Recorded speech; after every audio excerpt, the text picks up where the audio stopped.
अस्सलाम वालेकुम व्यूवर्स, कैसे हैं आप सब लोग। उम्मीद है कि आप सब ठीक होंगे।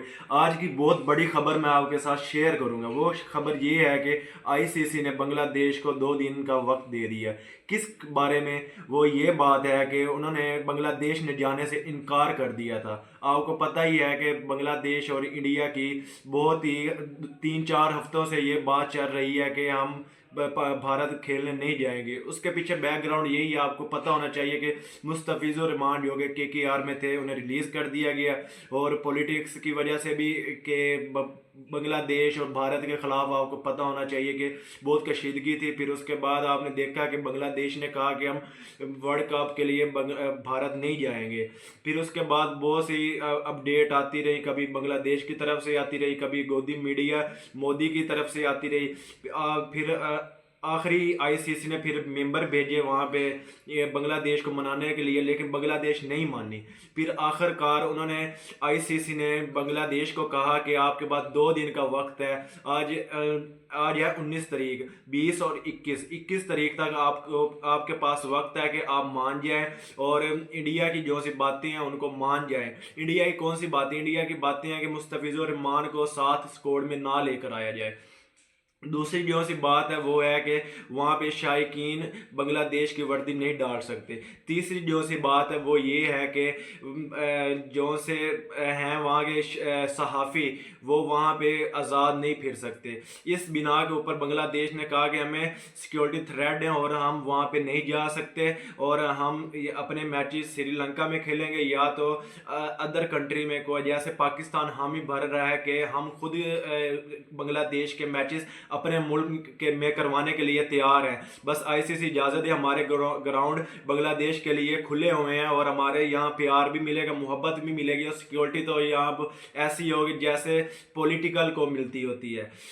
इस बिना के ऊपर फिर पाकिस्तान के मोहसिन नकवी कौन से हैं चेयरमैन, उनकी तरफ से भी एक बड़ा बयान आज आ गया है। वो ये आ गया कि पाकिस्तान क्रिकेट टीम को उन्होंने वर्ल्ड कप की तैयारियों के लिए मना कर दिया। बिल्कुल वो इसलिए मना किया क्योंकि आप देख सकते हैं पिछले गुज़िश्ता चंद महीनों में बांग्लादेश और पाकिस्तान के दरमियान बहुत ही मोहब्बत फैल रही है। पहले पाकिस्तान बांग्लादेश की टीम पाकिस्तान आई, फिर पाकिस्तान की टीम बांग्लादेश गई, और फिर उसके बाद आपने देखा कि वहाँ के स्टूडेंट यहाँ पढ़ने भी आ रहे हैं और आपस में बातचीत भी हो रही है। खारजा पॉलिसी बहुत अच्छी है उनकी। इस बिना के ऊपर आप देखें कि पाकिस्तान ने बांग्लादेश को अकेला नहीं छोड़ा, क्योंकि वो हमारे भाई हैं, वो हमारा जिस्म का एक हिस्सा था पाकिस्तान का, जो हमसे जुदा हुआ फिर हमारे साथ मिल गया। इस बिना के ऊपर मोहसिन नकवी ने एक बहुत बड़ी स्टेटमेंट दे दी है। वो ये स्टेटमेंट है कि हम अगर बांग्लादेश वर्ल्ड कप खेलने नहीं जाएगा तो हम भी खेलने नहीं जाएंगे, और उन्होंने तैयारियां बिल्कुल बंद करवा दी हैं। पाकिस्तान क्रिकेट टीम को कहा है कि वर्ल्ड कप की तैयारियां ख़त्म कर दी जाएं उस वक्त तक, तब तक कि जब तक बांग्लादेश के साथ जो से इश्यूज हैं आईसीसी के वो मुकम्मल ना हो, और बांग्लादेश को सिक्योरिटी थ्रेट जो से हैं वो बिल्कुल ख़त्म ना हो जाए। इसके ऊपर और भी बातें जो स्टेटमेंट आ रही हैं, बस यहाँ तक कि हमें मालूम हुआ है। फिर टॉपिक हमारे पास 2 है। वो ये है कि ऑस्ट्रेलिया के खिलाफ पाकिस्तान का स्क्वाड कौन सा वो अनाउंस हो चुका है। पाकिस्तान के खिलाफ ऑस्ट्रेलिया कौन सा स्क्वाड अनाउंस हुआ वो आपके स्क्रीन के ऊपर है। इसके ऊपर मिचेल मार्श अबोर्ड भी हैं, ब्रैटलिट भी है, कनोली भी है, ड्रेवियस भी है, एडवर्ड भी है, कैमरन ग्रीन भी है, ट्रेविस हेड भी है, जैम्पा भी है, और इसके बाद जो जोश इंग्लिश भी है, मैथ्यूज भी है, स्टोइनिस भी है। ये इनका एक तगड़ा कौन सा स्क्वाड है जो पाकिस्तान के खिलाफ सीरीज के लिए लेके आ रहे हैं। ये आपको पता होना चाहिए कि ये सीरीज पाकिस्तान के लिए कितनी इंपॉर्टेंट है। और अब तो यह भी नहीं पता चल रहा कि पाकिस्तान वर्ल्ड कप के लिए जा रही है या नहीं जा रही, लेकिन ये एक अच्छी तैयारी होगी। अब ऑस्ट्रेलिया के खिलाफ मैचेस हैं और इससे आपको पता ही है कि पाकिस्तान में क्रिकेट और उरूज में जाएगी और एक अच्छा मुकाबला देखने को मिलेगा। फिर उसके बाद हम बात करते हैं ऑक्शन के बारे में, जो से पाकिस्तान की तरफ से अब एक नई चीज़ लेके आई जा रही है पीएसएल के लिए, वो है ऑक्शन। ऑक्शन के लिए पिछले महीने 1 महीने से बहुत सी बातें की जा रही है, क्योंकि आपने देखा 2 टीमें जो सी हैं वो नई डाली गई हैं पीएसएल के अंदर, हैदराबाद और सियालकोट है। इतनी चीज़ें नहीं हो रही हैं, तो उन्होंने कहा कि अब ऑक्शन हो रही जाए। ऑक्शन के लिए 4 चीज़ें जो सी है वो दी गई हैं। पहली जो सी चीज़ है वो है 4 प्लेयर होंगे जो आप रिटेन कर सकते हैं। 3 प्लेयर वो होंगे जो से पहला प्लेयर होगा वो प्लेटिनम कैटेगरी से होगा, प्रीमियम कैटेगरी। फिर दूसरा कौन सा प्लेयर होगा वो होगा डायमंड कैटेगरी से। फिर तीसरा जो सा होगा प्लेयर वो होगा गोल्ड कैटेगरी से। और एक प्लेयर ऐसा होगा जो सा पीएसएल पहले कभी ना खेला हो, जैसा कि आपको एग्जांपल देते हैं ग्लेन मैक्सवेल की और स्टीव स्मिथ की, बेन स्टोक्स की। ये ऐसे खिलाड़ी जिन्होंने पहले कभी पीएसएल नहीं खेला, उनके लिए ये आखिरी पहला मैच होगा, पहला सीजन होगा, इसलिए इन्हें रिटेन किया जा सकता है। इनके साथ एक डायरेक्ट साइन किया जा सकता है और उन्हें अपनी टीम में लाया जा सकता है। ये 4 प्लेयर ऐसे हैं कि वो ऐसे रिटेन किए जा सकते हैं। अब लाहौर कलंदर के बाद प्लेटिनम कैटेगरी में आप देखें तो फ़खर जमान भी है और शहीन अफरीदी भी है। अब वो फ़खर जमान या शहीन अफरीदी में से एक को चूज़ कर सकते हैं और शहीन को करेंगे, फ़खर जमान रिलीज़ हो जाएगा। ऐसे ही साहिबजादा फरहान और शादाब खान है इस्लामाबाद में, अगर शादाब खान को वो करते हैं रिटेन तो साहिबजादा फरहान जो है वो रिलीज़ हो जाएगा, ऑक्शन में बिकेगा। ये आपको मैंने एग्जांपल दे दी है। फिर इसमें दूसरी बात ये होगी, जैसा पहले होता था प्लेटिनम कैटेगरी में अगर एक प्लेयर सिलेक्ट हुआ उसे डायमंड कैटेगरी में भी सिलेक्ट कर लिया जाता था। उसे एक पोस्टर बॉय बना के आगे लिया लेकर आते थे और ब्रांड उन्हें पैसे देता था, उसके प्लेटिनम कैटेगरी जितने पैसे में हो जाते थे। अब ऐसा नहीं होगा। अब जितने जैसे प्लेयर प्लेटिनम में होंगे और उसमें जितनी अमाउंट होगी उसकी डायमंड की उतनी नहीं होगी। हम अब 5वें टॉपिक की तरफ बढ़ते हैं। ये टॉपिक है इंडिया वर्सेस न्यूजीलैंड मैच। ये तीसरा मैच हुआ न्यूजीलैंड और इंडिया के खिलाफ। जैसा कि आपको पता है कि पहला न्यूजीलैंड मैच जीत गया और दूसरा मैच जो सा था वो इंडिया जीत गया। अब तीसरा मैच था वो था फैसला कुन मैच। वो सीरीज जीतने के लिए भी फैसला कुन था और मैच जीतने के लिए भी फैसला कुन था। इसमें आपने देखा कि पहले न्यूजीलैंड खेलने के लिए बैटिंग करने के लिए आई और भारत बॉलिंग करने के लिए आई। आपने देखा कि न्यूजीलैंड के पहले 2 खिलाड़ी जल्द आउट हो गए।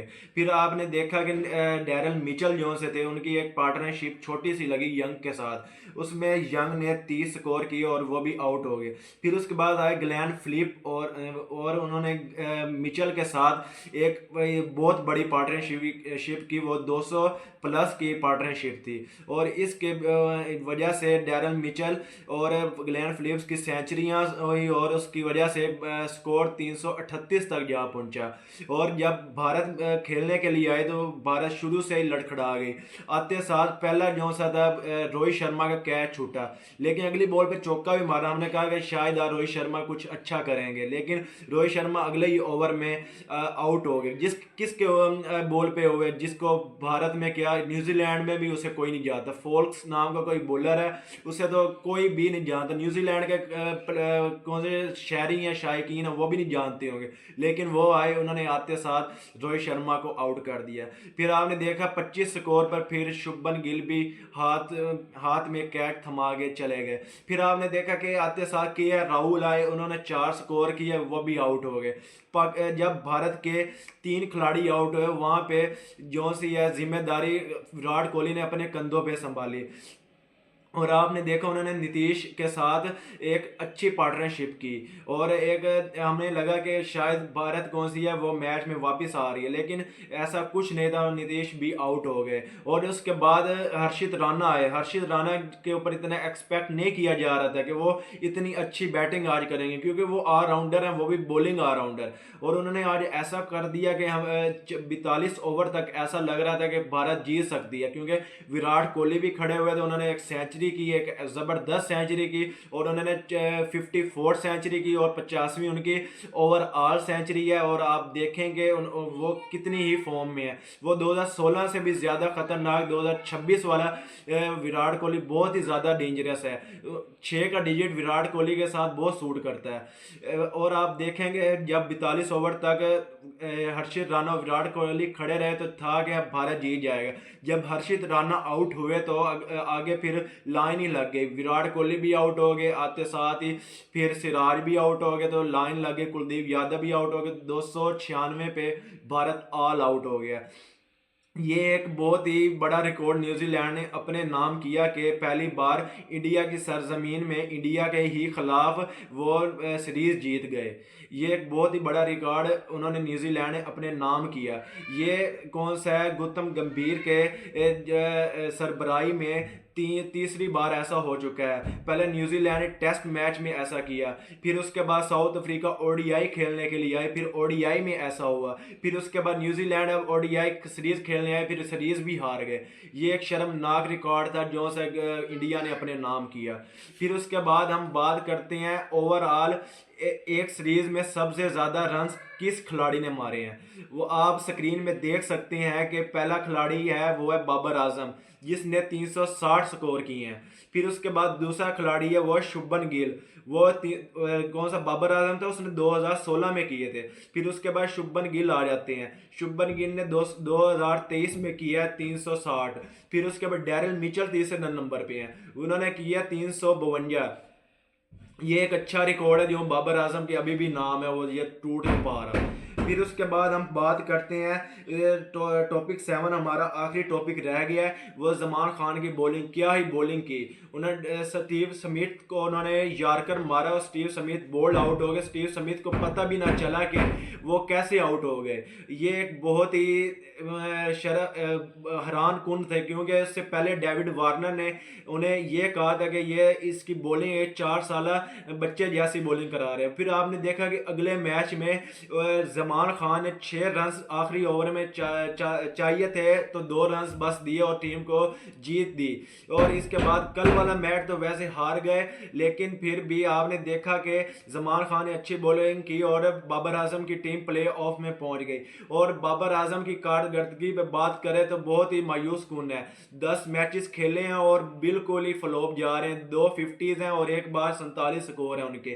और आप देखें कि उन्होंने कल भी 7 गेंदों पे 1 स्कोर किया। अब 2 मैचेस बाबर आजम के पास रह गए, अब वो 2 मैच में क्या क्या कर सकते हैं वो आप बताएं। और वो एक अच्छी मैच चाहता हूं, उनके लिए दुआ है कि वो 2 मैचों में एक अच्छा सा 100 कर दें। अगर आपको हमारी वीडियो अच्छी लगी है तो सब्सक्राइब कर लें और बेल का बटन दबा लें, ताकि हमारी वीडियो आप तक जल्द अज जल्द पहुंच सके, ताकि रोज़ाना की क्रिकेट की इंफॉर्मेशन आप तक पहुंचे और मैं आपको